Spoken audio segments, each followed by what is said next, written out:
السلام علیکم۔ امید کرتی ہوں کہ آپ سب خیریت سے ہوں گے۔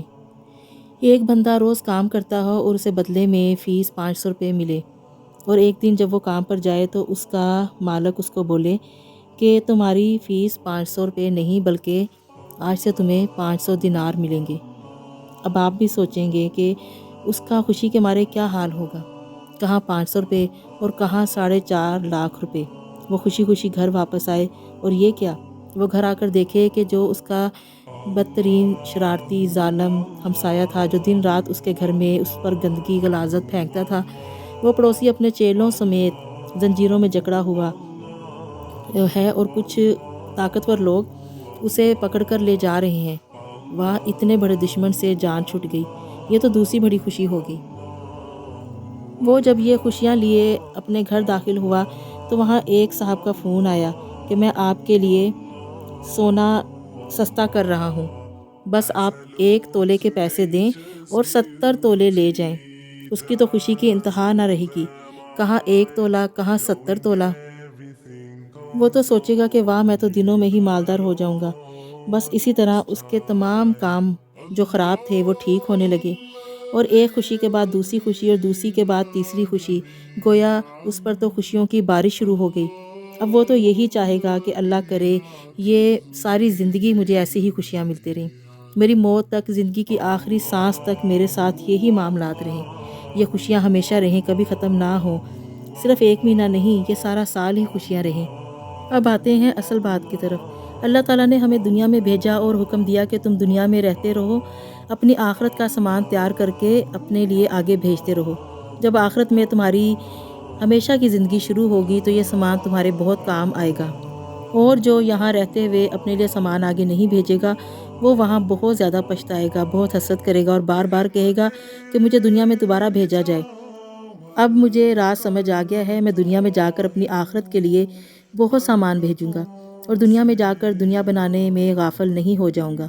دنیا میں رہتے ہوئے اپنی آخرت کے لیے جو سامان بھیجا جاتا ہے وہ ہے نیک عمل۔ پھر عمل نیک ہوں تو فرائض بھی ہوں، سنتے بھی ہوں، نوافل، صدقات، یہ سب ہوں۔ تجربہ کار آدمی جب سفر پر جانے لگتا ہے تو اپنے سامان میں ضرورت کی ہر چیز رکھتا ہے، اسی طرح عقل مند آدمی اپنی آخرت کے لیے ہر طرح کی نیکیاں زیادہ سے زیادہ جمع کر کے بھیجتا ہے، کیونکہ وہ جانتا ہے کہ وہ ہمیشہ کی زندگی ہے اور اس میں ہر طرح کی نیکیوں کی مجھے ضرورت پڑ سکتی ہے۔ یہ عقل والے لوگ دن رات محنت کر کے یہ نیکیاں بناتے ہیں، کماتے ہیں اور اپنے لیے آخرت میں بھیجتے ہیں۔ تب اللہ تعالیٰ کی شان بادشاہی اور شان سخاوت جوش میں آتی ہے، اور ان مزدوروں کے لیے 1 مہینہ ایسا بھیج دیتا ہے جس میں ہر عمل کی قدر و قیمت اور وزن میں اضافہ ہوتا جاتا ہے۔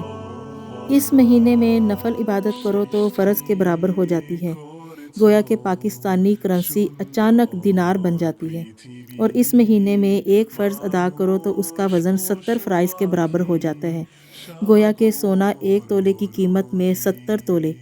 اور ہمارے دشمن اور موذی جو ہمارا ہمسایہ پڑوسی سرکش شیاطین جو ہوتے ہیں، ان کو زنجیروں سے باندھ دیا جاتا ہے اور ان کو 1 ماہ کے لیے سمندر میں پھینک دیا جاتا ہے، اور ہمارے رزق اور اوقات میں خاص برکت عطا کر دی جاتی ہے، اور ہمیں 1 رات ایسی دے دی جاتی ہے جس کی عبادت 83 ایئرز کی مقبول عبادت کے برابر ہے، یعنی کہ وہ والی عبادت جو اللہ تعالیٰ نے قبول کر لی ہو۔ مقبول عبادت اسے کہتے ہیں جو اللہ تعالیٰ نے قبول کر لی ہو۔ تو 83 سال 83 سال کی مقبول عبادت کے برابر صرف اس 1 رات کا ثواب لکھ دیا جاتا ہے۔ یہ سب اس لیے ہوتا ہے تاکہ ہم آخرت کے لیے زیادہ سے زیادہ سامان تیار کر سکیں، کیونکہ آخرت کی زندگی بہت بڑی اور بہت لمبی ہے اور دنیا مختصر، تو اس مختصر سے وقت میں اللہ تعالیٰ اپنے فضل سے ایسے اوقات عطا فرماتا ہے جس میں شاہی سخاوت کا قانون حرکت میں آ جاتا ہے، اور یوں ہم بہت زیادہ فرائض، سنتیں، نوافل اور عبادت جمع کر کے آگے بھیج سکتے ہیں، اور اپنے سفر کے بریف کیس کو کارآمد چیزوں سے خوب بھر سکتے ہیں۔ رمضان المبارک کا یہ راز جو لوگ جتنا سمجھتے ہیں وہ اسی قدر اس میں محنت کرتے ہیں۔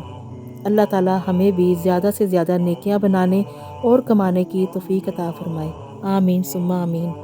اب آپ کو اچھے سے سمجھ آ گئی ہوگی کہ اللہ تعالیٰ رمضان المبارک کیوں بھیجتا ہے۔